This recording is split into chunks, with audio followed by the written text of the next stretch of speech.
My family ditched me 220 miles from home to cool off after my golden brother made out with my girlfriend. They thought I'd come crawling back, but I built a better life without them. Now they're furious. I refuse to save them from the consequences they chose.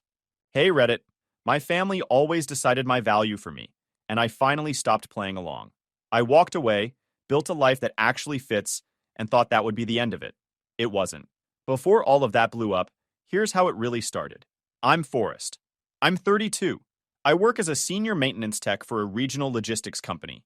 I fix broken systems for a living, which is fitting, because that's been my role in my family for as long as I can remember. I'm the younger son, the useful one, the guy who gets called when something stops working and forgotten the second it's fixed. My parents are Skylar and Walter. They live in the same house I grew up in. That place still runs because I keep it running. I replace their water heater when it fails. I fix the wiring when outlets die.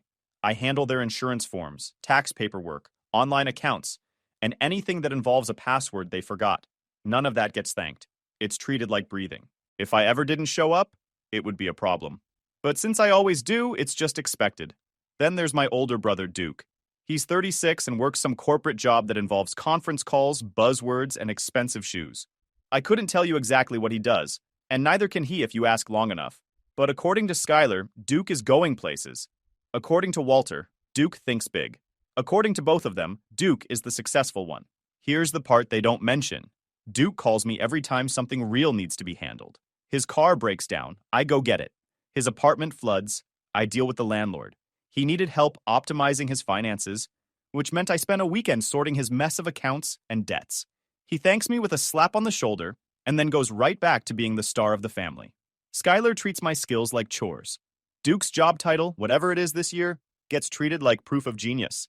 She'll watch me replace a pump or rewire a panel and say, "You're so good with your hands." Like that's a cute trick.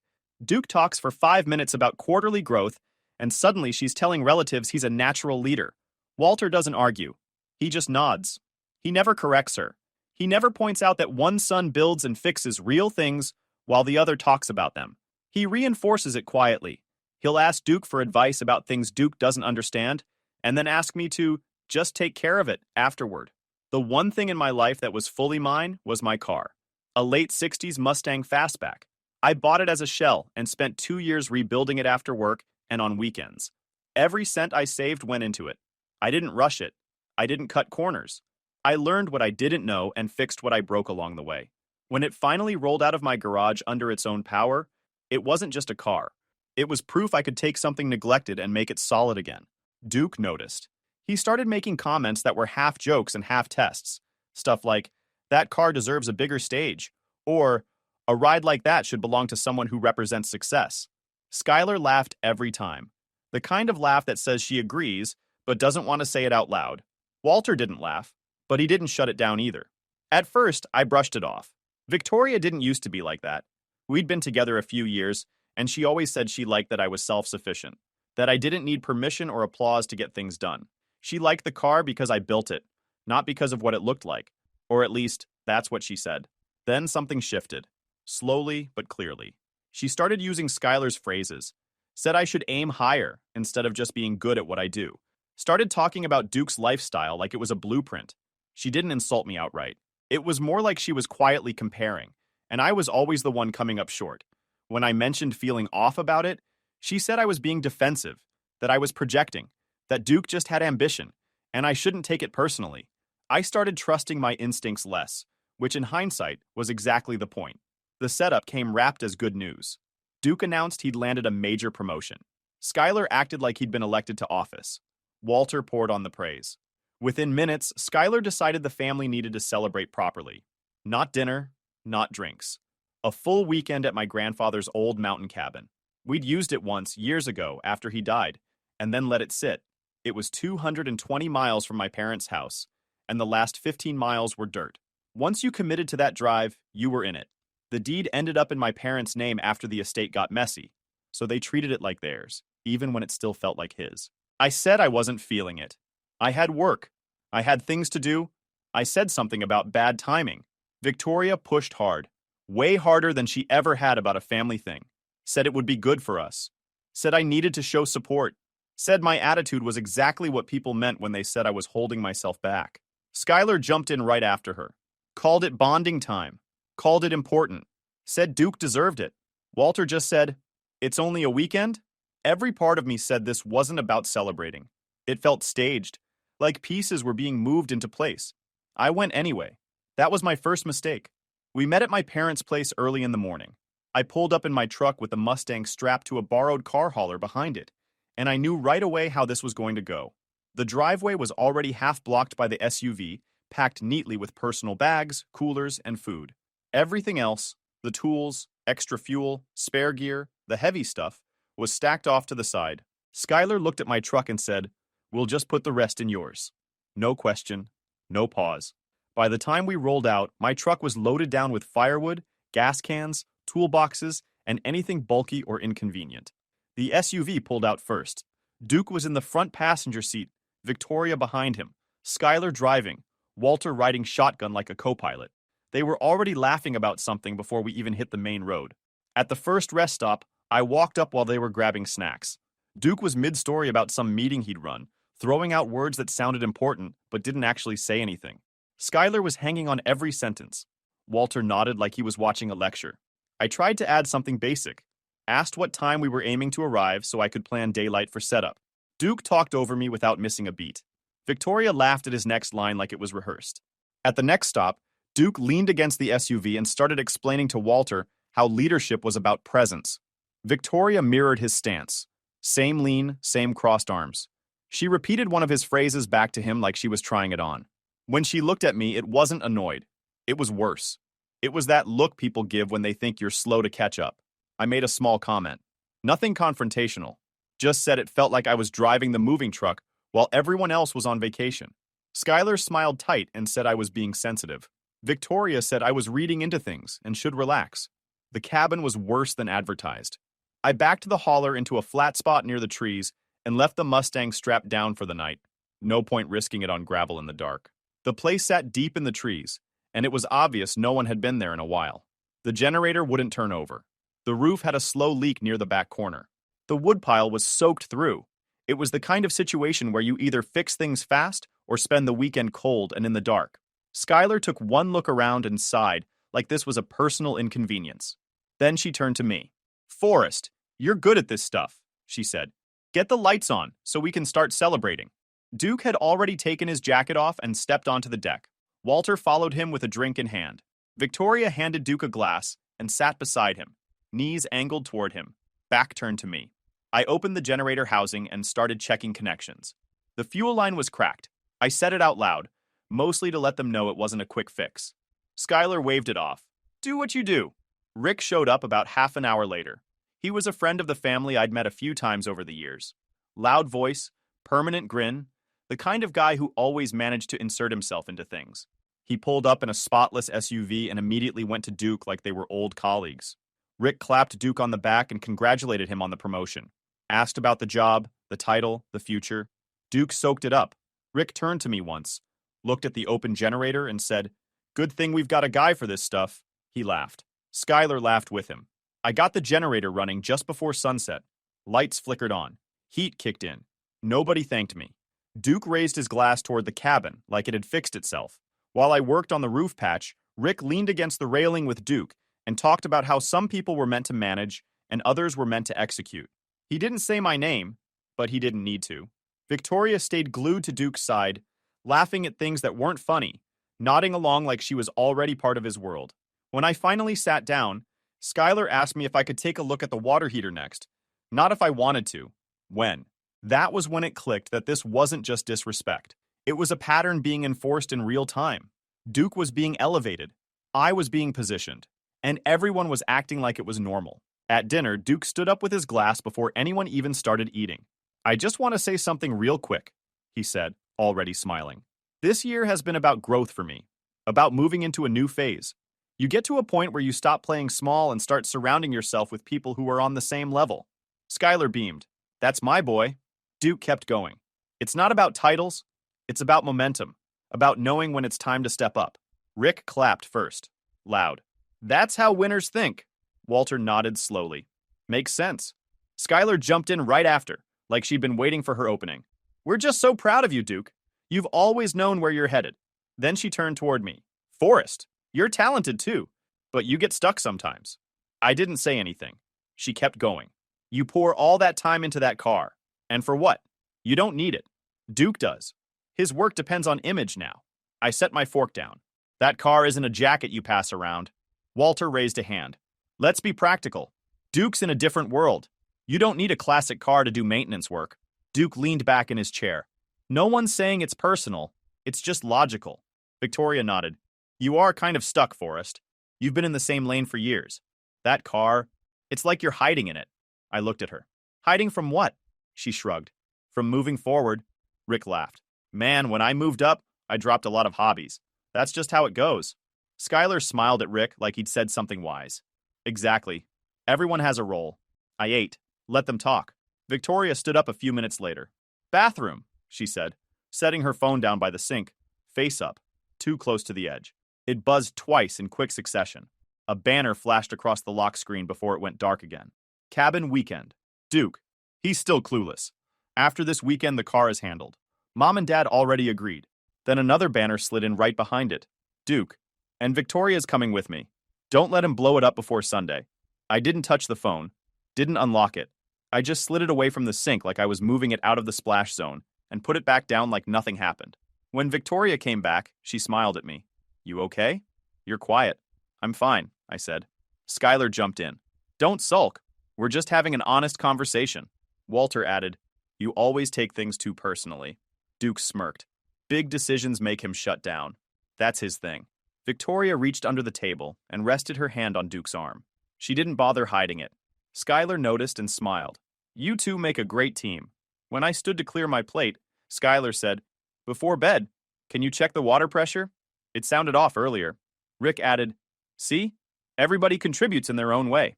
I nodded once and took my plate to the sink. I checked the heater before bed. Bad thermocouple. Simple fix. I replaced it, relit the pilot, and listened until the burner caught clean. They thought I was quiet because I was cornered, because I was folding. The pieces lined up. The weekend, the toast, the car, Victoria. This wasn't a family dinner. It was a handoff, and they were already acting like it was done. The boathouse was the only place on the property with any quiet left in it. I went there because the main cabin was full of voices and laughter that didn't include me, and because Skylar had told me earlier to check the wiring by the dock lights in the morning. I didn't announce myself. I could see a thin line of light under the boathouse door, and I heard laughter. Close, contained, like someone trying not to be heard. Duke's laugh has always carried. I should have turned around. I didn't. I just pushed the door open. Duke had Victoria backed up against the wall near the workbench. They weren't startled. They were mid-laugh, close enough that there was no mistaking what was going on. Duke's hand was on her waist. Victoria's head was tilted back, smiling like this was all some joke they were in on together. She said, He's so reliable it's almost impressive. Duke laughed. Yeah, but boring. You can't build a life on reliable. They noticed me a second later. Victoria froze. Duke didn't. He just straightened up and smiled, slow and smug, like I'd walked in on something he'd already decided I'd see eventually. Well, he said, guess we're past pretending. I looked at both of them. Victoria opened her mouth, then closed it. Duke stepped forward a half step, casual, confident. Look, Forrest, he said. I didn't plan to do this here, but whatever. Life isn't fair. It's structured.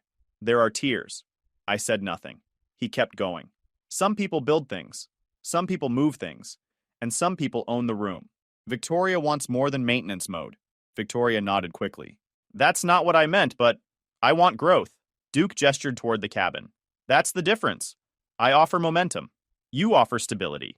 Stability is fine until you realize it's just stagnation with better marketing. I let him talk. He glanced back at Victoria. And that Mustang? Come on. A car like that should be driven by someone who fits the image, not someone hiding behind a toolbox. I finally spoke. You mean someone who didn't build it. He smiled wider. Someone who knows how to leverage it.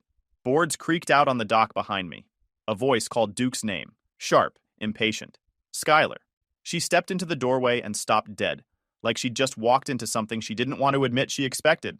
Walter came after her, slower, drawn in by the same raised voices. Skylar's eyes flicked from Duke to Victoria and then locked on me, annoyed, not shocked, like I'd interrupted a plan that was supposed to go cleaner. She took one look at the scene and sighed. I was wondering when this would come out. Victoria stepped closer to Duke. Skylar didn't look at her. She looked straight at me.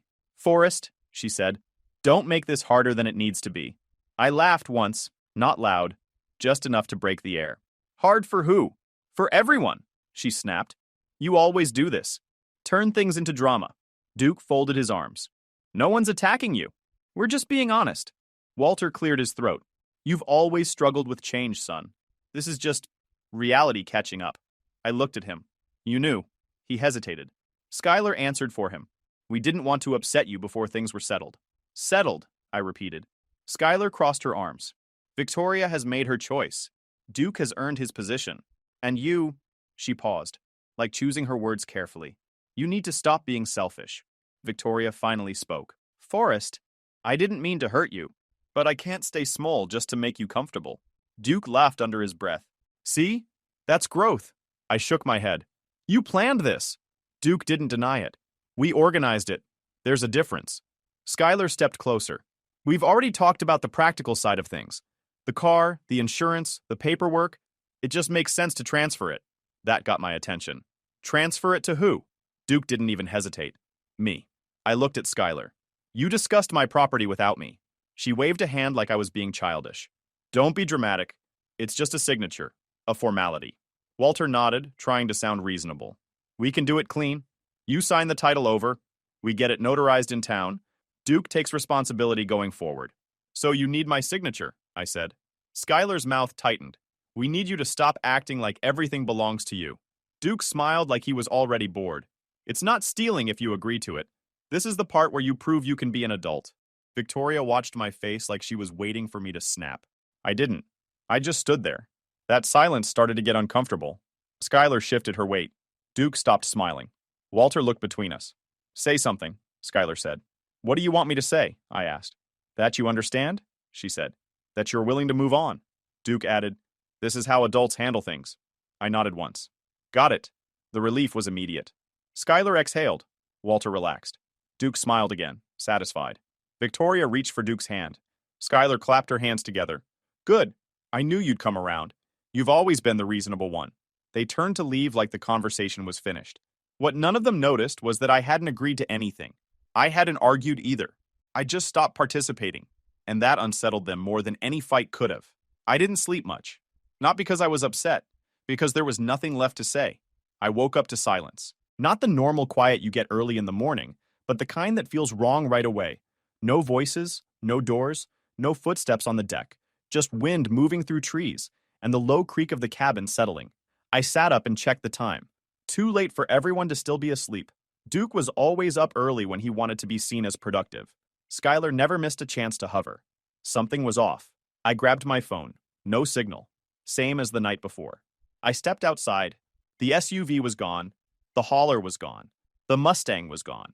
For a second, I just stood there, barefoot on the cold boards, looking at the empty space where my car had been parked. No tire marks that made sense. Just two clean tracks where the trailer tires had cut through the dirt and vanished down the road. I walked to my truck. Hood popped clean. Distributor cap missing. That part didn't even surprise me. I checked the cabin again, slower this time. No one inside. Beds stripped. Personal bags gone.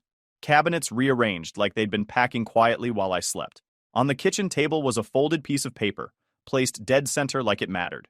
I opened it. Forrest, you needed space to cool off. Think about how you've been acting and how to be a team player. We'll reach out when things settle. Walters.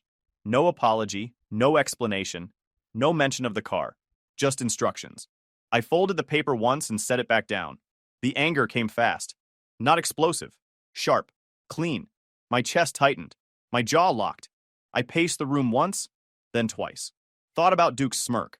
Skylar's tone. Walter signing his name like this was some lesson plan. Then it faded. Not because I talked myself down. It just burned out. After that, it got quiet again. Really quiet. No boss yelling, no phone buzzing, no one asking me to explain myself or soften my tone or think about how someone else felt. I checked the pantry. There was food. Basic stuff. Enough for days. They didn't want me dead. They wanted a reaction. They didn't get one. I found an old percolator in one of the cabinets and filled it from the sink. The water pressure was fine. I set it on the stove and lit the burner. While it heated, I opened a window and let the air move through the cabin. I sat at the table and drank the coffee while it was still hot. That almost never happened back home. I walked the property after that. The land was bigger than it looked from the deck. Trees spaced out enough to see through, but thick enough to block sound. There was a trail leading down toward the water, and another heading uphill toward a ridge.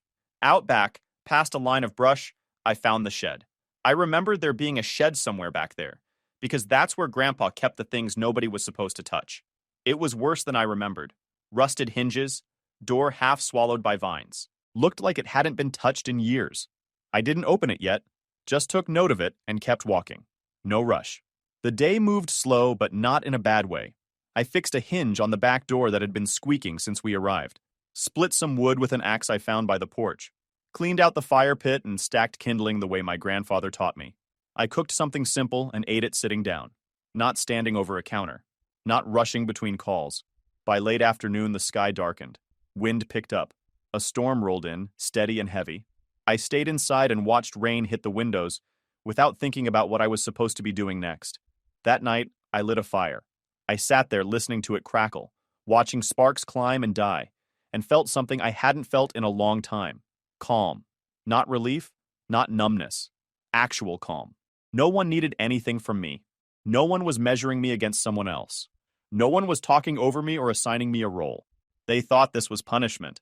It felt like a reset. Later, after the fire burned down, I went back outside with a flashlight and walked to the shed again. This time, I pulled the vines back and forced the door open. Dust and oil smell hit me at the same time. Under a tarp sat my grandfather's old flatbed truck, 70s model. Rusted panels, flat tires, but solid where it counted. I didn't touch it yet, just stood there and looked at it for a long moment. I went back to the cabin and slept better than I had in years. In the morning, I woke up early and started working. Not because I was desperate, because I wanted to. It took 2 days to get the flatbed moving. Not rushed days. Long ones. The kind where you work until your hands are black with grease, wash them, then go back at it because you missed something. I scavenged what I could from the generator after I tore it back down for parts. Cleaned fuel lines, replaced cracked belts, patched what couldn't be replaced. By the second morning, I had pressure where there hadn't been any, and spark where it mattered. When the engine finally turned over and stayed running, I didn't cheer. I didn't sit back and admire it. I shut the hood, packed what I needed, and pointed the truck downhill. The road out was narrow and rough, 15 miles of dirt before it met pavement.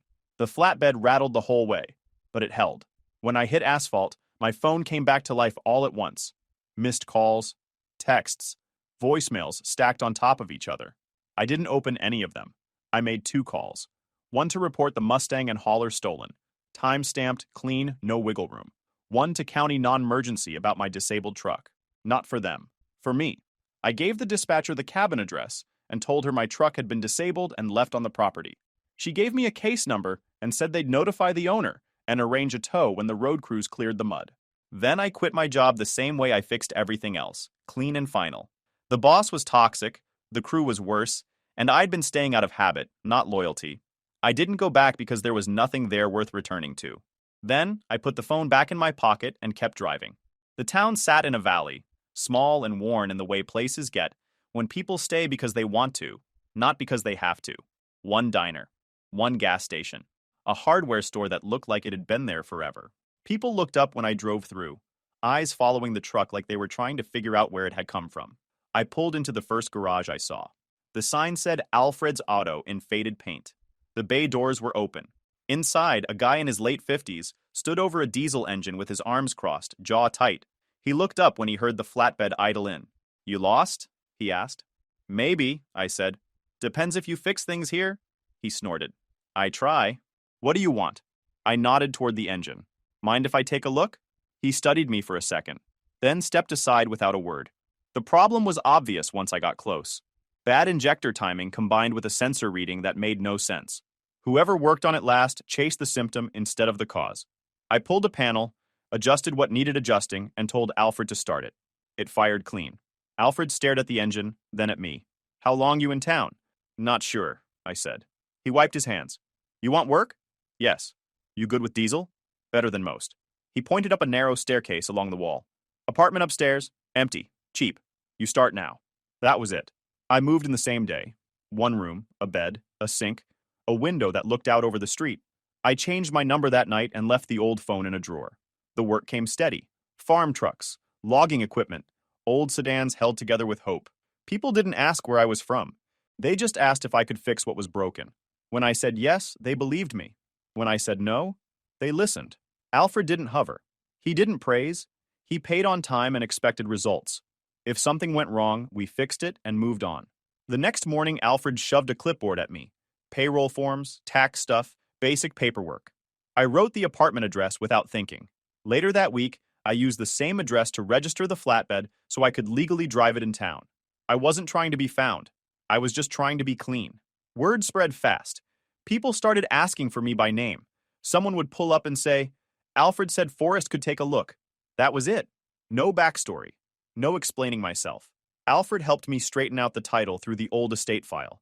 Grandpa's truck had been sitting up there for years, forgotten the same way everything else was. Once we found the right paperwork, it was one clean transfer. No family drama. I spent nights restoring it the right way. New lines, reinforced frame, blacked out panels. It wasn't pretty yet, but it was solid. 3 months passed without me noticing. I settled into a routine. Work. Dinner at the diner down the street. Coffee in the morning while watching the town wake up. No one talked over me. No one asked me to be smaller. Alfred watched all of it quietly. One night, after we locked up, he said, "You came here to disappear." "Yeah," I said. "You won't," he said. "You're too useful." I didn't argue. One afternoon, a patrol car pulled into the lot while I was under a truck. The officer leaned against the bay door and waited until I slid out. "You Forrest?" he asked. "Yes." He nodded like he'd already confirmed it. "Your name came up on a report, and your address updated when you registered that flatbed," he said. "Small towns don't keep secrets from paperwork. Just curious. You ever own a Mustang?" I wiped my hands. "Used to." He glanced at his notes. "Fancy city guy put one in a ditch about 10 miles out. Tried to take off on foot. Didn't get far." I met his eyes. "Wasn't me." He smiled slightly. "Didn't think so. Car's registered to someone else, but insurance is already pushing back. Driver didn't have permission." "Sounds messy," I said. "Yeah," he replied. "Family's raising hell." He left after that. I went back to work. That night, I sat in the diner and watched the sky turn orange behind the hills. The waitress brought my usual without asking. A couple of guys at the counter nodded when I walked in. Someone asked if I could look at a starter the next day. I didn't feel triumphant. I didn't feel bitter. I felt placed. Back home, they thought they'd stranded me. All they really did was push me into a place that needed exactly what I was. They showed up on a Tuesday morning. No call, no warning. Just Skylar's SUV pulling into the gravel lot like it owned the place, followed by a dented rental sedan that looked one pothole away from giving up. I was under a truck when Alfred tapped my boot with his toe. "You got company," he said. "And they look loud." I slid out from under the lift and wiped my hands on a rag. Skylar stepped out first. She looked smaller than I remembered, but sharper somehow. Tired eyes, tight mouth. Walter followed, shoulders slumped, moving like he'd aged 10 years in a month. Duke wasn't with them. Victoria climbed out of the rental last. She didn't look at me at first. Skylar didn't waste time. She walked straight toward me, heels crunching gravel like punctuation. "There you are," she said. "We've been trying to reach you." "I changed my number," I said. Walter jumped in. "Forrest, this is serious." Skylar waved him quiet. "Your brother is in trouble. Real trouble. And you're the only one who can fix this." I leaned back against the tool cart. "Fix what?" She pulled a folder from her bag and slapped it down on the hood of a car. Papers spilled out. Insurance letters, legal notices, court dates. "Duke had an accident," she said. "Things got misunderstood." Walter rubbed his forehead. "The police are saying he took the car without permission." "That's because he did," I said. Skylar's face tightened. "Don't be smart." Alfred cleared his throat from behind me. "You want to take this somewhere else?" Skylar ignored him. "Forrest, you need to tell them you let Duke borrow the Mustang. That's it. One statement. It clears everything." Walter nodded quickly. "It saves his career, his future. And your insurance will pay out," Skylar added. Everyone moves on. I looked at Walter. "You want me to lie?" Walter hesitated. "It's not lying. It's reframing." I laughed once. Alfred shook his head and walked back inside without saying a word. Victoria finally stepped forward. "Forrest, this got out of hand. Duke panicked. He didn't mean for any of this to happen." "You didn't mean to either," I said. She flinched. "You left me there. You disappeared. I woke up alone, I said. You left me. Skylar snapped, This isn't about your feelings. Victoria rushed on. Duke manipulated me. He told me things about you, about your future. I believed him. You believed him while sleeping with him, I said. She swallowed. I made a mistake, Skylar cut in. We don't have time for this. I picked up one of the letters and skimmed it. Insurance denial, I said. Unauthorized driver. Walter leaned in. That's why we're here. I handed the paper back. I reported the theft the morning I left the cabin. The words landed heavy. Skylar stared at me. You what? I called it in as soon as I hit pavement, I said. Filed a report. Time-stamped. Walter's face went pale. Forrest! Duke's voice came from the SUV behind them. You did what? He'd been sitting inside the whole time. He got out slow, limping slightly, jaw tight. No confidence left, no smirk. You reported me? He asked. You stole my car, I said. Skylar spun on me. How could you do that to your own brother? You stranded me, I said. You took my property. You left a note telling me to think about my behavior. Walter stepped forward. We were trying to teach you something. You taught me, I said. Just not what you wanted. Duke ran a hand through his hair. Man, you always do this. Take things too far. I looked at him. You crashed it. You ran. And now you want me to clean it up. Victoria stepped closer. Forrest, please. I know I hurt you, but this doesn't have to destroy everyone. It already did, I said. Skylar's voice rose. You owe this family. No, I said. I paid my share for years. She jabbed a finger at me. After everything we did for you, I cut her off. You used me. Silence stretched. Alfred came back out holding a clipboard. We're done here, he said calmly. This is a business. Skylar turned on him. You don't know anything about our family. I know he works, Alfred said. And you don't. Walter slumped. Duke stared at the ground. Victoria wiped her face with the back of her hand. I picked up the clipboard Alfred set down, flipped a page, tore off a sheet, and wrote a number at the bottom. I handed it to Skylar. What's this? She demanded. Invoice, I said. Generator repair, roof patch, water heater, labor, parts, weekend rate. Her mouth opened. You're charging us? You said my work was just chores, I said. This is the price. Walter looked at the paper and sighed. We can't afford this? That's not my problem, I said. Duke finally looked up. You're really doing this. I met his eyes. I already did. Skylar's voice cracked. You're throwing us away. I shrugged. You already did. Alfred opened the shop door. Time to go. They didn't argue. Not this time. Skylar got back into the SUV stiffly. Walter followed.